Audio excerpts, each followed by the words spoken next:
सध्या पितृपुनरवडा सुरू आहे आणि त्यामुळे दर दिवशी आपल्या पितरांचं श्राद्ध घालून पिंडदान केले जाते।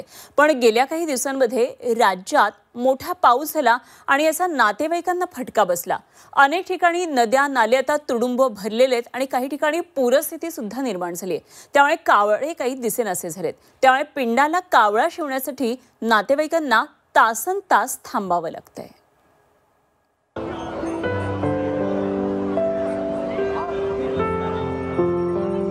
सध्या पितृ पंधरवडा सुरू आहे म्हटल्यावर सर्वत्र पितरांचे आशीर्वाद मिळावेत, त्यांना शांती लाभावी यासाठी श्राद्ध केली जात आहेत। मात्र गेल्या काही दिवसांमध्ये झालेल्या पावसामुळे काही ठिकाणी पूरस्थिती निर्माण झाली आहे। या अतिवृष्टीचे परिणाम पक्ष्यांच्या जीवनावर सुद्धा झाले। दक्षिण काशी म्हणून ओळख असलेल्या नाशिकच्या पैठणमध्ये पितृ पंधरवड्यामध्ये येणाऱ्यांची काकस्पर्शासाठी पंचायत झाली आहे। पिंडाला कावळा शिवण्यासाठी 2 ते 3 तास प्रतीक्षा करावी लागते। ही स्थिती राज्यामध्ये अनेक ठिकाणी आहे आणि त्यामुळे प्रशासनानं सोय करावी अशी मागणी केली जाते। तिथे पाणी सोडलं गंगेला, त्यामुळे त्या ठिकाणी काहीच जागा उपलब्ध नाही आहे कावळ्यांना घास ठेवण्यासाठी। तर प्रशासनाने लोकांच्या सोयीसाठी एखादी गार्डन तयार करून त्या ठिकाणी कावळ्यांना घास टाकता येईल आणि सगळ्यांना सुविधा उपलब्ध होईल असं काहीतरी नियोजन करावं अशी आमची मागणी आहे। सध्या कावळ्यांचं प्रमाण कमी असल्यामुळे ठराविकच जागा आहे इथं, तर थोडी सरकारने याच्याकडे लक्ष द्यावे और थोडे ओटे वगैरे बनवून व्यवस्थित व्यवस्था करावी एवढंच आमचं बोलणं आहे प्रशासनाला। लोकांचा जो वेळ खोटी होतो तो वाचेल। येत्या रविवारी सर्वपित्री अमावस्या आहे।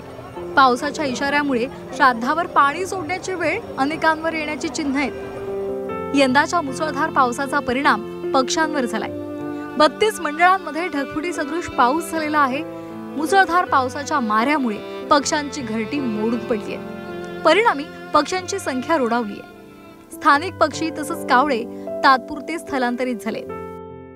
आपण ब्रॉड स्केलवरती प्राणी असं म्हणू, त्याच्यामध्ये पक्षी आले किंवा कुठलाही प्राणी, त्यांची संख्या कमी होण्यामागे कारण जगभरामध्ये सध्या जे एक कारण मानलं जातं ते आहे हॅबिटॅट डिस्ट्रक्शन, म्हणजे अधिवासांचं कमी होणं।